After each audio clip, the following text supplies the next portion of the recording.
Akkam jirtu nagaa keessanii hordoftoota chaanaalii Araarsi nageenya keenya iddoo jirtanitti isin argau jecha akkam jirtu nagumaan nagaadha galata rabbii. Arrammoo viidiyoo ajaa'ibaa viidiyoo haaraa qabadhee isiniif dhiyaadheen jira. Nu wajjiniin turaan isiniin jedhan maal akka ta'e viidiyoon isaa fuula keenyaaf kan ta'u jechuudha. Bugurii warri qabnu dheengadda kireemii hojjedheen tureen jira. Fula keenyaaf buguriin kan duratti babba'u jechuudha. Shiffitaan ho'a wajjin kan dhufu kan nurraa balleessu jechuudha. Arrammoo viidiyoo haaraa qabadhee isiniif dhiyaadheen jira. Maal akka ta'e akkamitti akka itti fayyadamnu wal wajjin ilaalluun isiniin jedhan wajjiniin tura.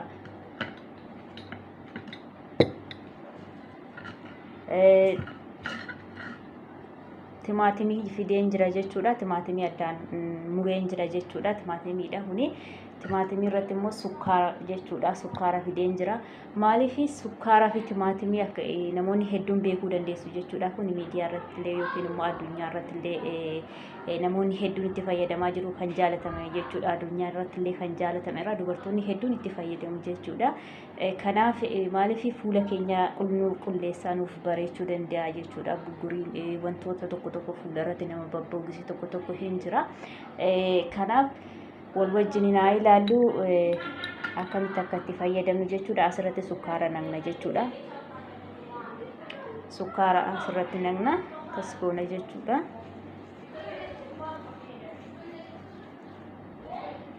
Egaa akkas goonee booda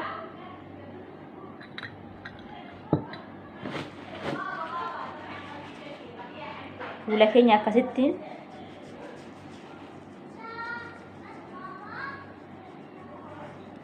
ashana jechuudha. Fuula keenyatti sukkuumna jechuudha. Sukkaaraa fi timaatimiidhaan jechuudha. Timaatimiin manuma kamiyyuu hin jira jechuudha. Biyyasuu ta'e iddoon timaatimiin hin jirre hin jiru jedhee nan yaada.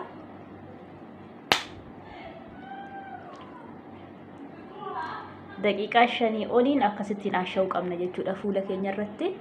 Maaliif fuulli keenya akka nu bareedu yookiin immoo xirritti akka nuuf jedhu jechuudha. Gisee yeroo argannetti giddi qulqullina keenya eeggachuun jiddiidha jechuudha.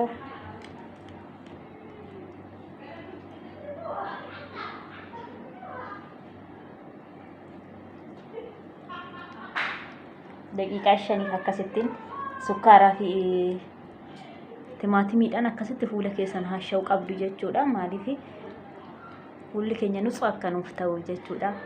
Ho'a wajjiniin biyya kana keessa baay'ee ho'a waan ta'eef koshiinaallee seennee hojjechuu hin dandeenya. Kana keessa bugurii fuula keenya irratti ba'uu danda'a. Shiffitaan wanti gugurraachisim jedhee fuula irratti nama yaa'u hin jira. Kanaaf fuula keenya sirriitti nuuf godha jechuudha. Kana dubartoonni hedduun itti fayyadamu namni hin beekne hin jira jedhee yaadu.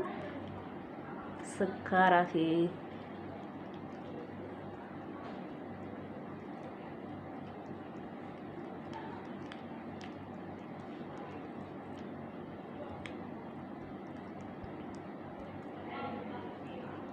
daqiiqaa 5 giddi asha'uu qabdu jechuudha.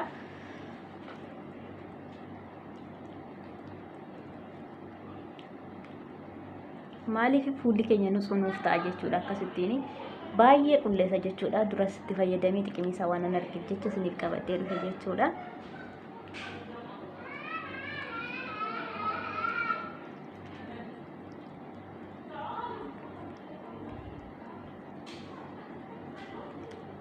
Akkasuma gootu jechuudha. Daqiiqaa 5 muluu akkasittiin fuula keessan asha'uu qabdu. Sukkaara illee yoo dhine xiqqooshi sukkaara irraa dhumee jira jechuudha. Irratti hidhaachuu hin dandeenya.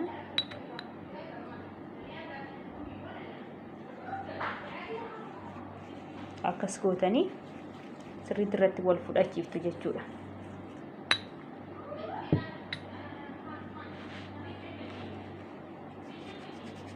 Sirriitti asha'atu jechuudha. Akkas gootanii maaliif fuulli keenya nuuf akka nuuf ta'uufi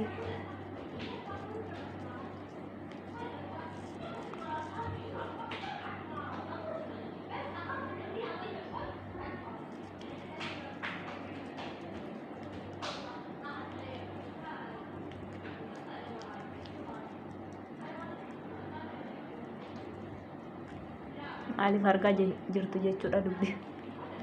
Kanaaf akkasittiin sukkuuma sirriitti sukkuumuu qabdu, asha'uu qabdu.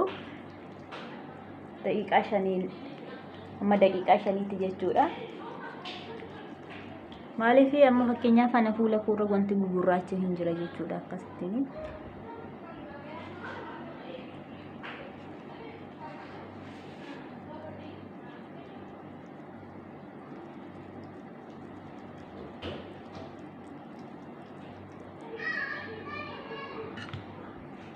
Amma daqiiqaa 5 narra turuu qaba jechuudha. Kanaaf fuula keessan akkasittiin itti fayyadamuu hin dandeessu.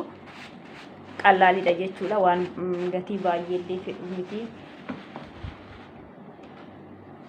Kanaaf amma daqiiqaa 5 nurra turuu qaba jechuudha. Kana nu wajjiniin tura amma dhumaatti.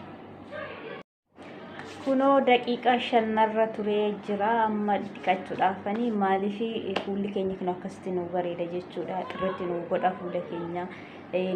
Wanti fuula keenya irratti yaa'u gurraacha yookiin bugurii wanta hedduudha fuula keenya irratti kan yaa'u maaliif ho'a wajjin wal qabatee jechuudha. Kanaaf kanatti yoo sukkaara kanaa fi kanatti fayyadamne fuulli keenya nuuf ta'a jechuudha. Kanaaf waan wajjiniin turtaniif galatoomaa isiniin jenna. Amma dhiqadhee walitti deebinutti wajjiniin tura amma dhumaatti. Kunoo dhiqadhee dhufeera jechuudha hordoftoota keenya. Maaliif isin fuulduratti goggofadha jedheenu.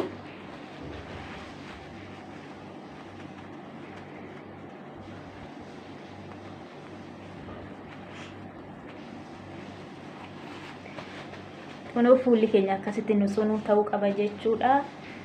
Kana waan wajjiniin turtaniif galatoomaadha. Chaanaalii keenyaaf addisii haaraa warri taatan immoo subscribe nuuf godha, like share nuuf godha. Maatii keenya nuuf ta'uu dandeessu. Turtii gaarii viidiyoo biraatiin immoo amma walitti deebinutti nagaan nu tura. Nageenya Waaqayyo iddoo jirtanitti si wajjin naa ta'u isiniin jecha.